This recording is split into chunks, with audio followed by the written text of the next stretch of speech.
തദ്ദേശ സ്വയംഭരണ സ്ഥാപനങ്ങളിലേക്കുള്ള തെരഞ്ഞെടുപ്പിന്റെ പ്രചാരണ രംഗത്തും UDF സ്ഥാനാർത്ഥികളെ പരാജയപ്പെടുത്തുവാൻ KDP സജീവമായി തന്നെ രംഗത്തുണ്ട്. ഇതിന്റെ തെളിവുകളടക്കം ജോസഫ് ഗ്രൂപ്പ് UDF നേതൃത്വത്തിന് നൽകിയിട്ടുള്ളതായാണ് അറിയുന്നത്. കുറവിലങ്ങാട് ഡിവിഷനിൽ നിന്നും ജില്ലാ പഞ്ചായത്തിലേക്ക് മത്സരിക്കുന്ന ജോസഫ് ഗ്രൂപ്പ് നേതാവും UDF സ്ഥാനാർത്ഥിയുമായ ജോസ്മോൻ മുണ്ടയ്ക്കനെ പരാജയപ്പെടുത്താൻ വ്യാപകമായ പ്രചാരണമാണ് മാണി സി കാപ്പന്റെ അണികൾ നടത്തുന്നത്.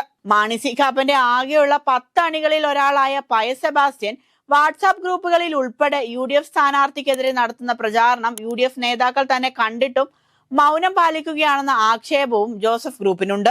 സ്വന്തം മുന്നണിയിലെ സ്ഥാനാർത്ഥിക്കെതിരെ പയസ് സെബാസ്റ്റ്യൻ കാടടച്ചുള്ള വ്യാപക പ്രചരണം നടത്തുമ്പോഴും അത് തടയാനോ താക്കീത് നൽകാനോ മാണി സി കാപ്പൻ ഈ സമയം വരെയും തയ്യാറായിട്ടില്ല. UDF സ്ഥാനാർത്ഥിയായി മത്സരിച്ച് വിജയിച്ച ജോസ്മോൻ കഴിഞ്ഞ കുറെ കാലങ്ങളായി UDF നേതാക്കന്മാർക്കും പ്രവർത്തകർക്കും എതിരായി പ്രവർത്തിക്കുകയാണെന്നാണ് പയസ് സെബാസ്റ്റ്യന്റെ പ്രചാരണം.